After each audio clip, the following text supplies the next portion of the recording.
ইরানের নতুন প্রেসিডেন্ট মোহাম্মদ মোকবেরের বিরুদ্ধে প্রতিপক্ষের নানা অভিযোগ রয়েছে, বিশেষ করে তিনি তার প্রতিদ্বন্দ্বীদের খুব শক্তভাবে দমন করতে পারেন। সমালোচনার পরও তিনি ডক্টর রাইসির খুব ঘনিষ্ঠ ভাজন ছিলেন। সাইদ জালিলির মতো আরও সুপরিচিত নামের সাথে প্রতিযোগিতা করে মোহাম্মদ মোকবের প্রথম ভাইস প্রেসিডেন্ট পদে জয়ী হন।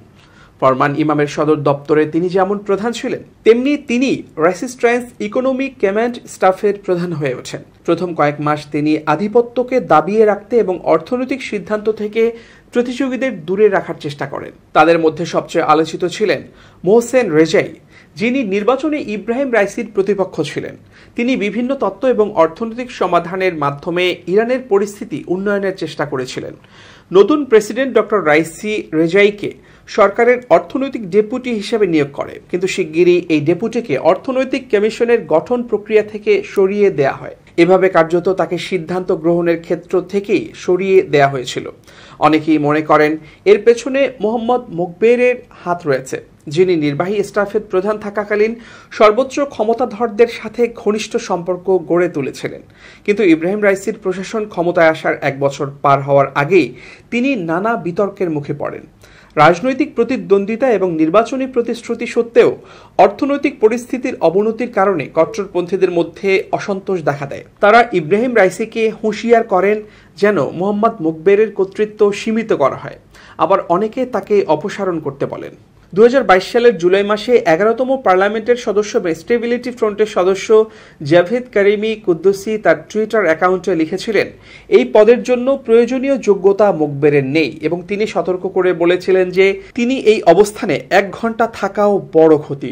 এর আগে কট্টরপন্থী মিডিয়া আন্দোলনকর্মী মোহাম্মদ মোহাজেরি স্থানীয় ইতেমাদ পত্রিকায় রাইসি সরকারের নেপথ্যে মোহাম্মদ মোকবেরের ভূমিকা বর্ণনা করতে গিয়ে বলেন, রাজনৈতিক বুদ্ধিমত্তার সাথে তিনি এমন ভাব করেন যে রাইসি সরকারের অদক্ষতার বিষয়গুলো খুব গুরুত্বের সাথে নেওয়া হচ্ছে, কিন্তু তিনি আসলে গা করেন না।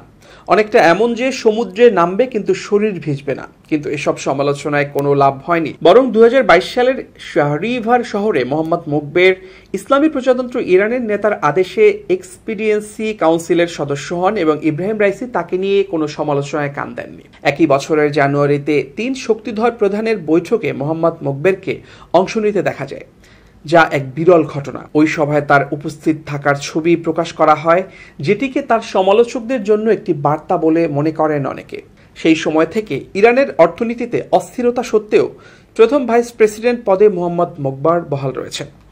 ইরানের প্রেসিডেন্টের মৃত্যুর সাথে সাথে মোহাম্মদ মোকবেরের একটি নতুন এবং অপ্রত্যাশিত দায়িত্ব পেয়েছেন, যা আগামী নির্বাচন অনুষ্ঠান এবং পরবর্তী প্রেসিডেন্ট নিয়োগ না হওয়া পর্যন্ত অব্যাহত থাকবে। তিনি এখন ইসলামী প্রজাতন্ত্র ইরান সরকারের অন্তর্বর্তী প্রধান।